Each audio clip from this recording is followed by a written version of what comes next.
অতিবৃষ্টিতে মৌসুমী শাকসবজির ক্ষতি, বাজারের সরবরাহ পরিস্থিতি ও দাম নিয়ে আরও জানাতে চট্টগ্রাম থেকে যুক্ত হবেন সহকর্মী আব্দুল্লাহ রাকিব।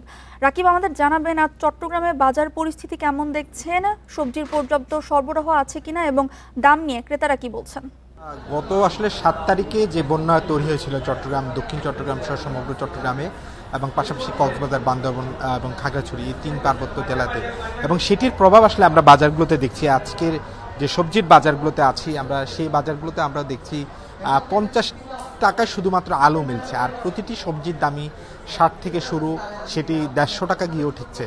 এবং এই পরিস্থিতি শুধু আজকে নয়, বন্যার পর থেকে আমরা দেখছি এই দামের ঊর্ধ্বগতি, এবং বাজারের যে সরবরাহ ব্যবস্থাও কিছুটা কমেছে।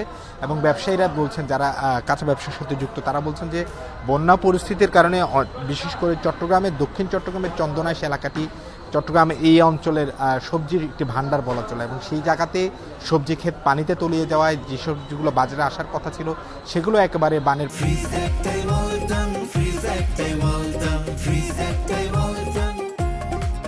পানিতে ভেসে যাওয়ার কারণেই মূলত বাজারের প্রভাব পড়েছে। আর এছাড়া বাজারে যে উত্তরবঙ্গ থেকে আসলে যে পণ্যগুলো আসার কথা, সেগুলো আসলে বৃষ্টির কারণে গাড়ি না পাওয়াতে সেটি আসলে বিলম্বে অবস্থা তৈরি হয়, এবং সেটির প্রভাব পড়েছে আসলে বাজারে। এবং বাজারে আমরা দেখছি একেবারে প্রতিটি সবজির দামই বেশি, এবং ক্রেতারা বলছেন এই ঊর্ধ্বগতিতে আসলে তারা পণ্য কেনাও কমিয়ে দিচ্ছেন। কেউ হয়তো বা টমেটোর কথাই যদি আমরা বলি, টমেটো যাদের আগে হচ্ছে যে 1 কেজি লাগতো, তারা 250 গ্রাম করে নিচ্ছেন। এই একইভাবে পুরো সমগ্র পরিস্থিতি। আর শুধু কাঁচা বাজার বা সবজির ক্ষেত্রে নয়, আমরা মাছের ক্ষেত্রে দেখেছি, যেহেতু চট্টগ্রামের সমুদ্র রয়েছে, সেখান থেকে যে মৎস্য আহরণ সেটি আসলে কমে গিয়েছিল এই বৈরী আবহাওয়ার কারণে, এবং সে ফলে জেলেরা আসলে সমুদ্রে যেতে পারেনি। এবং চট্টগ্রামের যে বানের পানিতে ঘেরগুলো ভেসে যাওয়ার কারণে সেখানে আসলে অনেক মাছের সরবরাহ কমে গিয়েছে। এবং আমরা দেখেছি যে রুই মাছ 300 টাকা, 350 টাকায় বিক্রি হতো, সেটি আসলে বিক্রি হচ্ছে এখন 400 থেকে 450 টাকায়।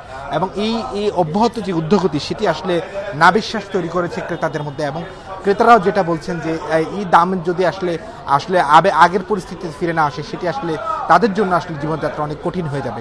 শুধুমাত্র এই শাকসবজি বা মাছ নয়, আমরা দেখেছি ডিমের দাম 110 থেকে 115 টাকা ছিল বন্যার আগে, সেটি এখন 130 থেকে 135 টাকায় গিয়ে ঠেকছে। তো সব মিলিয়ে চট্টগ্রামের যে পণ্যের বাজার, সেটি একেবারেই ঊর্ধ্বমুখী।